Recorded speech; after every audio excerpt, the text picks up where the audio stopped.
We're following two new developments. The governor is seeking $60 million in federal aid for debris removal and other needs associated with the Key Bridge disaster. And lawmakers are now considering a bill to expand the length of time of an emergency declaration. Governor Wes Moore spending Thursday morning at the command center, overseeing the salvage operation at the site of Tuesday's collapse of the Key Bridge. It happened after a cargo ship ran into one of the piers. 6 construction workers died. The port and the shipping channel are now blocked, the wreckage idling thousands of workers. This is a core economic engine for our state, and we have to make sure that our workers are protected. To do that, the governor plans to sign emergency legislation that will pay the wages of 8,000 direct port workers and 15,000 indirect workers. This will include union employees. The proposal has strong bipartisan support.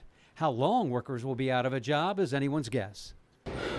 Right off in my gut, I would probably say 6, 9, 12 months. However, if it's longer, I'm willing to reach into my pocket to help whoever. If you don't vote for this, you have no heart. The legislation allows the governor to tap into the state's $2.41 billion rainy day fund. This will not be a blank check. How much money will be based on formulas. Legislators are also eyeing the state's catastrophic fund, which has $9.4 million in it. There is the catastrophic event account, and we've opened that up in case of a federal shutdown as a backstop for unemployment insurance, folks who might not be eligible for that. Another emergency bill is now on the table. It creates a new form of a state of emergency to let the governor's office handle long-term infrastructure needs because of a disaster.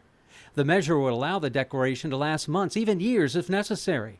The legislation gives the governor's office the authority to suspend state or local laws for the restoration, repair, or replacement of infrastructure related to a state of emergency. Current law allows this for over 30 days. Then the governor has to sign a new order. The state of emergency is only a 30-day emergency, so we want to make sure that we have opportunity working with the governor to lengthen that out, because we're going to need more than 30 days. Bill sponsors of legislation expanding the length of time of an emergency declaration say current law doesn't fit the needs of the bridge collapse. A bill hearing is slated for 9 a.m. tomorrow. Reporting from Annapolis, David Collins, WBAL TV 11 News.